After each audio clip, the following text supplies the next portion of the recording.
So welcome dear students. तो आज हम लोग जो है डिस्कस करेंगे कि आप अपना करियर कैसे चूज करें। ठीक है, तो करियर क्या होना चाहिए, सबसे पहले तो हमें ये समझना पड़ेगा। Career is that thing which gives you sustainable amount of money, first of all criteria, and second criteria says which gives you status. Okay, so what is career? Career is your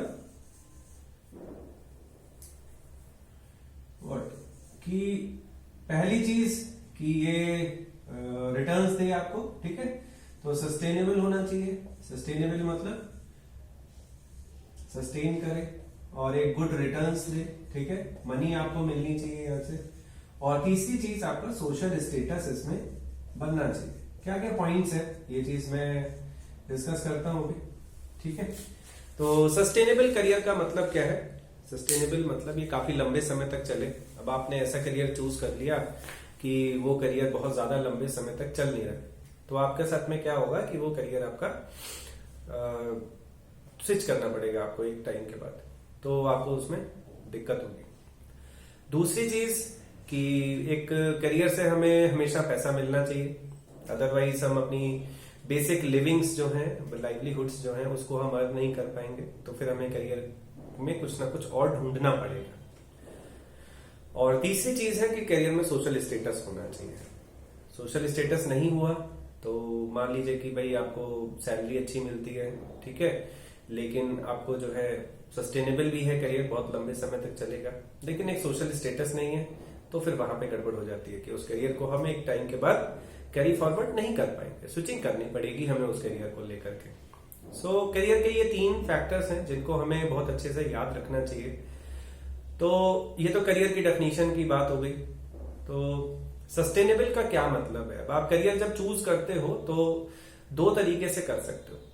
ठीक है, या तो आप उसका एक बहुत analytics लेकर के चलोगे कि करियर चॉइसेस को आप अपने पास लिखोगे। बहुत सारे करियर चॉइसेस हैं आज की डेट में। पहले तो चलो थोड़ा सा दिक्कत थी कि भाई करियर जिसने जिस फील्ड में पढ़ाई करी है वो उसी फील्ड में बना सकता था, लेकिन आज की डेट में इंटरडिसिप्लिनरी होने की वजह से हुआ क्या कि करियर ऑप्शंस बहुत सारे हो गए। ठीक है, दैट्स वाई होता क्या है कि इतने सारे ऑप्शंस में आप यदि एनालिटिक्स करने चलते हो तो आपको काफी परेशानी होती है। और परेशानी के साथ साथ कई बार आप करियर्स को क्या करते हो कि ट्रांसीडेंट करते जाते हो। ट्रांसीडेंट मतलब कि आप करियर्स में सपोज आपने एज एन इलेक्ट्रॉनिक्स इंजीनियरिंग आपने किया, इलेक्ट्रॉनिक्स इंजीनियरिंग के बाद में आपको समझ में आया कि भाई मैन्युफैक्चरिंग नहीं हो रही है, असेंबली हो रही है, तो आप कुछ असेंबली वाले कोर्सेज कर लेते हो। ठीक है, फिर शॉर्ट टर्म कोर्सेज करते हो, फिर उसके बाद में आप असेंबलिंग के लिए कंपनी में ज्वाइन करते हो। फिर वहां से आपको पता चलता है कि भाई थोड़ा सा डिजाइनिंग भी है इसमें, और उसके लिए आप फिर से एक सॉफ्टवेयर के कोर्सेज करते हो, तो फिर आप डिजाइनिंग का करियर कुछ बना पाते हो। तो होता क्या है कि आप धीमे धीमे पर्टिकुलर करियर की तरफ एक एक स्टेप आगे बढ़ाते हो। ठीक है, सो ये काफी ऐसा होता है कि चेंजिंग होती है, इसमें स्विचिंग होती है बीच में कई बार, और कभी आप जल्दी से अपने आप को स्टेबल नहीं कह पाते हो, तो ये प्रॉब्लम्स आती हैं इस करियर को चूज करने में। ठीक है, और दूसरा करियर है skill based career. Skill based career तो आपको मिल जाता है कि भाई आपको ठीक है कि आपका लॉजिकल स्किल बहुत अच्छा है तो आपने मैथमेटिक्स ले लिया, आपका डिजाइनिंग बहुत अच्छा है तो आपने डिजाइनिंग के फील्ड में करियर डेवलप करना शुरू किया एज अ ग्राफिक डिजाइनर और यूआई यूएक्स डिजाइनर। तो आपने एक डिजाइनिंग फील्ड में करियर शुरू किया और उसके बाद में then you started searching for the jobs. अब जैसे अभी देखा जाए तो मैथमेटिक्स का करियर हमें बहुत ज्यादा तो नहीं दिख रहा है ना, बहुत ऊपर तौर पे नहीं दिखाई देता, तो बच्चे कंफ्यूज होते हैं फिर कि भाई कैसे हम किस सेक्टर में जाके एरिया में कहां पे अप्लाई करूं। तो मैथमेटिक्स में करियर देखिए बहुत अच्छा है, बट आपको पता होना चाहिए कि मैथमेटिक्स फाइनली अप्लाई कहां पे हो रही है जाकर के, है ना। तो स्किल में ये प्रॉब्लम आती है कि कई बार हमें उसका प्रॉपर अंडरस्टैंडिंग नहीं हो पाता है स्किल का, तो मैं किस एरिया में जाके हिट करूं तो वो नहीं मिल पाता। तो ये दोनों तरीकों की जो चॉइसेस हैं, ठीक है, चॉइस मेकिंग कैसे होनी चाहिए, चॉइस मेकिंग ऑफ करियर। ठीक है, तो ये तो 3 फैक्टर्स हो गए जो मैंने पहले बताया। अब चॉइस मेकिंग के 2 फैक्टर्स हैं, 2 मेथड्स हैं। एक तो एनालिसिस होना चाहिए, एनालिटिक करियर आप चूज कर सकते हो। इसके अलावा एनालिसिस नहीं तो आप स्किल बेस्ड कर सकते हो। ठीक है, तो देखिए करियर में मैंने सबसे अच्छी चीज बताई कि ये सस्टेनेबल होना चाहिए और दूसरी चीज बताई कि आपके पास में हमेशा मनी मिलनी चाहिए उस करियर से। तीसरा सोशल स्टेटस होना चाहिए। तो एनालिटिक्स जब आप करोगे, एनालिसिस, तो आप इन 3 फैक्टर्स को लेके कर सकते हो। बट होगा क्या कि इसमें एक प्रॉब्लम आएगी, ठीक है। एनालिसिस वाइज आपका करियर जो आया वो आपको हैप्पी रखे। हैप्पीनेस फैक्टर क्या होगा, वो एक इशू है कि एनालिसिस वाइज तो बहुत अच्छा है कि भाई आज की डेट में आप यदि स्टॉक मार्केटिंग, स्टॉक ब्रोकिंग का काम करते हो तो एनालिसिस वाइज बहुत प्रॉफिटेबल बिजनेस है, ठीक है, बहुत प्रॉफिटेबल करियर भी है। बट हो क्या रहा है कि आपका डिजाइन में ज्यादा बहुत अच्छा था आपका डिजाइन, तो आप डिजाइन की वजह से क्या हुआ कि आपको हैप्पीनेस फैक्टर वहां नहीं मिलेगा, सेटिस्फेक्शन नहीं मिलेगा। वहां पे सेटिस्फेक्शन नहीं होगा तो क्या होगा, आप स्विचिंग करोगे। स्विचिंग करने के बाद आप कंफ्यूज होगे कि भाई एनालिटिक्स के हिसाब से सबसे अच्छा करियर था, लेकिन आपने स्विच कर लिया अपने स्किल पे, ठीक है। तो स्किल आपको हैप्पीनेस देता है, यहां पे हैप्पीनेस ज्यादा होता है, ठीक है। बट ऑप्शंस जो होते हैं, ठीक है, ऑप्शंस आर नॉट क्लियर, ठीक है। तो आपको सीधे सीधे दिखता नहीं है कि क्या करियर आपको बनाना है। तो ये दोनों की प्रॉब्लम्स हैं। तो इन प्रॉब्लम्स को कैसे आपको नलिफाई करना है, कैसे आपको इनसे ओवरकम करना चाहिए, तो इसके लिए मेरा ये पूरा वीडियो है। अभी मैंने प्रॉब्लम स्टेटमेंट आपको बता दिया कि करियर कैसे चूज करना है, लेकिन चॉइस इज बिग प्रॉब्लम, ठीक है। तो चॉइस के लिए आपके पास में क्या क्या है, क्या कर सकते हो आप, ठीक है। तो analysis wise I will say कि आपको क्या करना चाहिए, करियर पाथ फाइंडर टूल आप ढूंढो, ठीक है। करियर पाथ फाइंडर, उसमें बहुत सारे ऑप्शंस होंगे, ठीक है, जिसमें आप करियर बहुत सारे चूज कर सकते हो। लेकिन एनालिटिक्स को किसके बेसिस पे करना चाहिए, not on the return basis, not on the sustainability basis, not on the social status basis, ठीक है। आपको क्या करना है कि analysis will be done on the skill basis, okay. So skill basis analysis जब आप करोगे तो आपने क्या किया, एक स्मार्ट चॉइस ले लिया, दोनों ऑप्शंस में से एक ऑप्शन, दोनों ऑप्शन को मर्ज कर दिया आपने केस में, ठीक है। तो इसके लिए हमें सबसे पहले क्या करना होगा, सबसे पहले हमें अपना स्किल एनालाइज करना होगा, ठीक है। स्किल एनालाइज करिए आप।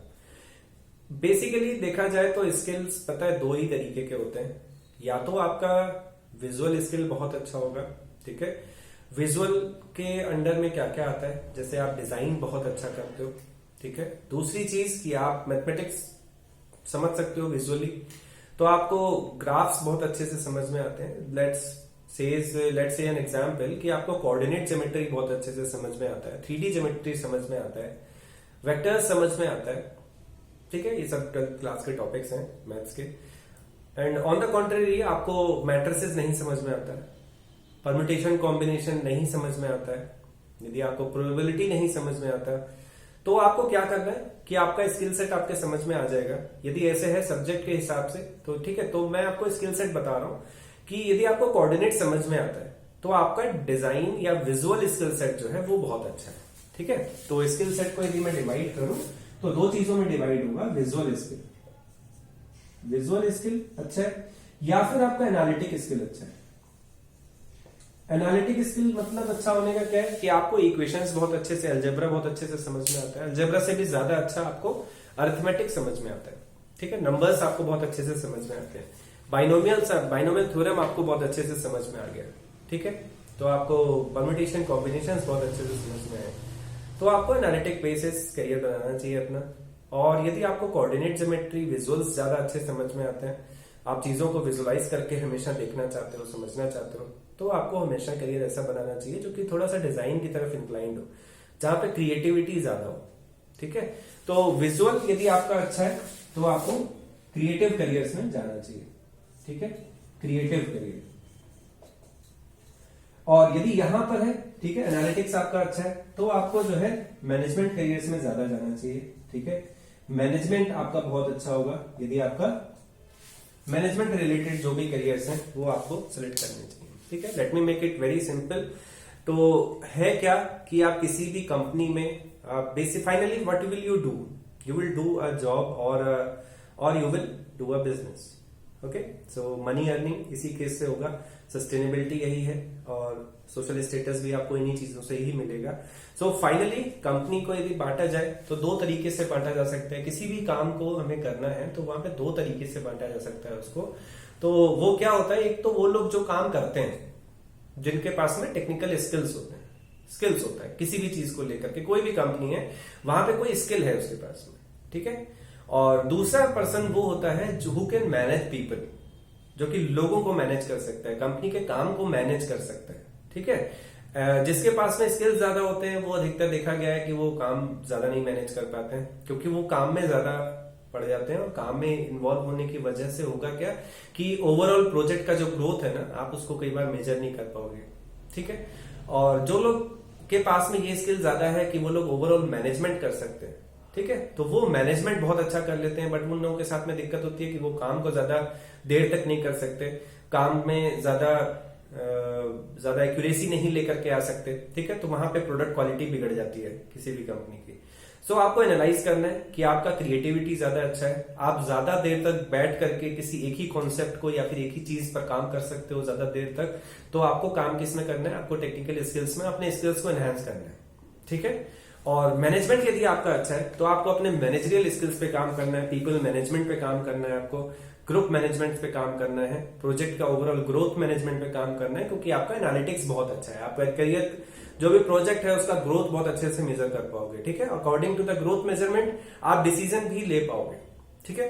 लेकिन टेक्निकल पर्सन के साथ में क्या होगा, टेक्निकल पर्सन के साथ में दिक्कत होती है, क्या दिक्कत होगी कि वो काम में उसे किसी ने कहा कि भाई ये काम नहीं हो पा रहा है, ठीक है, टीम के किसी पर्सन ने कहा कि ये काम नहीं हो पा रहा है, then you can understand the problem कि काम क्यों नहीं हो पा रहा है, ठीक है। तो वहां पे होगा क्या कि प्रोजेक्ट की जो ओवरऑल ग्रोथ है ना, आप प्रेशराइज नहीं कर पाओगे, आपको पता है कि कहां पे प्रॉब्लम है, और इस प्रॉब्लम को सॉल्व करने में सपोज 1 या 2 दिन का टाइम लगेगा, तो टीम क्या करेगी भाई, टीम रिलैक्स करने लगेगी ना अपने टाइम पे कि भाई मेरे हेड को पता है कि भाई अब 2 दिन का टाइम लगेगा तो मैं 2 दिन पे काम करूंगा।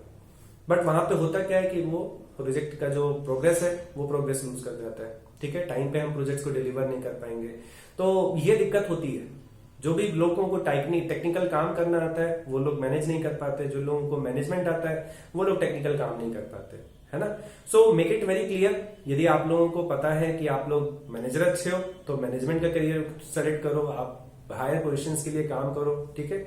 आप पीपल स्किल्स पे ज्यादा ध्यान दो rather than giving your technical skills, ठीक है। और मैं टेक्निकल स्किल्स पे यदि बात करूं तो जिन लोगों का क्रिएटिविटी ज्यादा अच्छा है, जो लोग ज्यादा देर तक बैठ करके काम कर सकते हैं, वो लोग अपने टेक्निकल स्किल्स पे ज्यादा ध्यान दें। Okay, then goodbye for today. बहुत छोटा सा लेक्चर, लेकिन आपको चॉइस करने में ये बहुत हेल्प करेगा। Okay, then goodbye, happy life.